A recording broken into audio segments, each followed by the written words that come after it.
வணக்கம். தேர்தல் கிட்ட நெருங்கும் பொழுது போராட்டம் செய்வது ஃபேஷனா போயிடுதுன்னு திடீர்னு யார் அந்த சார்புகள் அண்ணன் மா சுப்பிரமணியன் சொல்றாரு. உண்மையிலே தேர்தல் வந்ததுனால தான் உங்களுக்கு அவங்களுடைய போராட்டம் கண்ணுக்கு தெரியுது. எதிர்க்கட்சியா இருக்கும்போது அதே போராட்டம் நடக்கும்போது அவங்க போய் கால்ல விழுந்தீங்க. அவங்களுடைய கோரிக்கைகள்லாம் நிறைவேத்துறேன்னு மாத்தி மாத்தி சொல்றீங்க. நீங்களும் திராவிட மாடல் முதலமைச்சர் அன்னைக்கு எதிர்க்கட்சி தலைவர் ஸ்டாலின் அவர்களும். இன்னைக்கு அவருடைய போராட்டம் உங்களை கொச்சைப்படுத்த தெரியுது. அவங்களுடைய போராட்டத்தை நீங்க அசிங்கப்படுத்துறீங்க.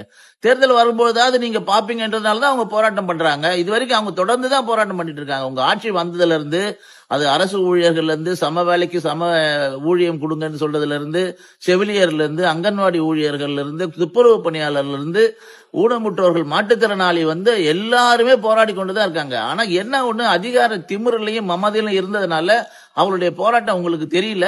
அதனால நீங்க அவங்க போராட்டத்தை அசிங்கப்படுத்துறீங்க.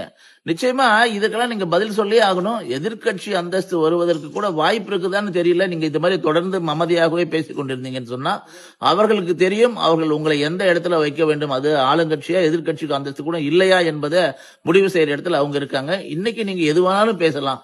நீங்க 3000 ரூபாய் பொங்கல் தொகுப்பு கொடுக்குறீங்களே, அது தேர்தலுக்கு ஏன் இத்தனை வருஷமா 4.5 வருஷமா ஏன் கொடுக்கல? இந்த திடீர்னு கொடுக்குறீங்க. அப்ப தேர்தல் வந்துட்டாதான் உங்களுக்கே சுயநினைவு வருவீங்களா?